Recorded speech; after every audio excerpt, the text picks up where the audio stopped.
So in JavaScript, there's three ways of timing things so that they occur automatically, and which one you use depends on what effect you're after. So the first one, and probably the most common one if you look up help on this sort of thing online, is setTimeout. And what setTimeout does is effectively sets a pause before something happens.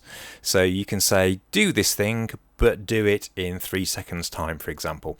And where that's useful is where you do things and there's not the same amount of delay. So my traffic light here, for example, spends the same amount of time on red and green, but it spends less time on amber.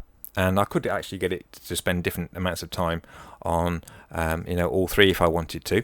So how I would do that, if I was going to change every second, for example, that wouldn't work. So what this uses is setInterval to create a delay. So we have a look at the page source here. We can see that we've got setTimeout. So it uses setTimeout, and what that means is run the change function, which is itself. So it calls itself after, well, it does a little calculation, but the calculation is in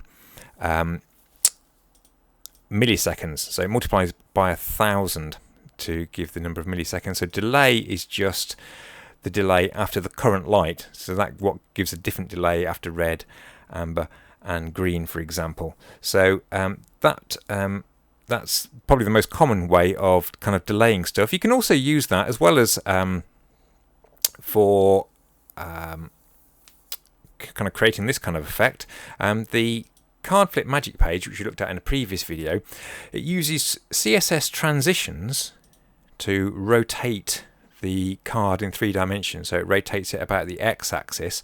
However, you can't make a div black on one side and white on the other side, and if you had the CSS transition such that it changed color either at the start, so instantly it would go black as it started to move, which would look a bit strange, or if you used the transition effect so it kind of faded, it would also look a little bit strange. So what I've done here is when you click on the card, it turns it over and it uses a transition to take a second to rotate it, but then it uses setTimeout to change the color instantly after half a second.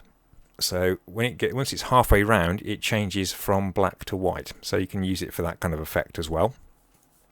Sometimes though, if you're creating like a clock or a timer or something like this, you might want to just get things to happen every second.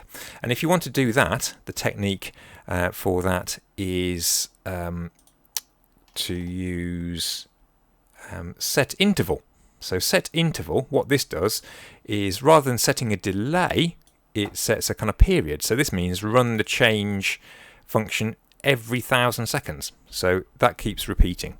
You can update that in your code, and you can actually stop it as well. So there are better examples than that. You can get like a handle for the time, and then you can change the time and stop it as well. But for something like this where you just want it to keep going forever, you can do it as simple as that. So run change every 1,000 milliseconds or every second.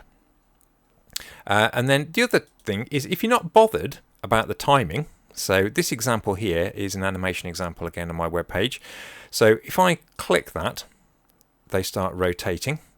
And what I want in this particular case is for that to be as smooth as possible. I'm not particularly bothered how long it takes for one rotation. So the code for this, it uses a slightly different technique, which is, if I can find it, I've scrolled past the navigation bar text there. It uses something called requestAnimationFrame. So basically what it's doing is it's saying to the browser, do this when you're ready. And so that you're not trying to force it to run some code when it might be busy doing other things effectively, you end up with a smoother animation. So if you're not particularly fussed about how long it's going to take, but you want it to be nice and smooth, requestAnimationFrame is the way to go.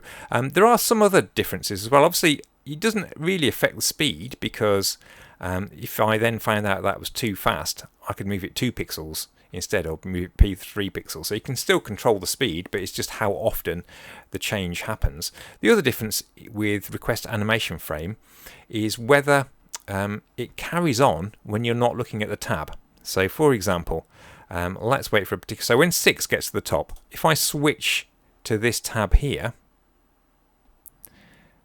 and I switch back, 6 is still at the top.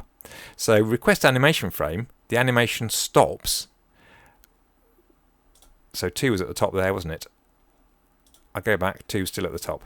Whereas this one, which uses setInterval, it keeps going. So that's 0. I'll switch to this one. We'll have a look at this one.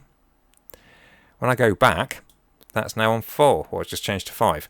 So if you use setInterval, it keeps going even when you can't see it. So it depends what you're doing. So if you want to animate stuff, it doesn't matter what it's doing if you can't see it. But if you've got a clock, obviously you do want it to keep going when you can't see it. So that's another difference. So setInterval gives a delay before something happens, which you might want to use because you've got an uneven delay like I've got here, or you might want to time your animation, for example. You've got setInterval, which runs the same function at a set period, so every second, for example, to update a clock or a timer like this one. And then you've got requestAnimationFrame, which usually gives an even thing, but it controls the speed so that the browser is best able to display that in a smooth fashion. So the next 3 videos show you how to use each of those 3 techniques.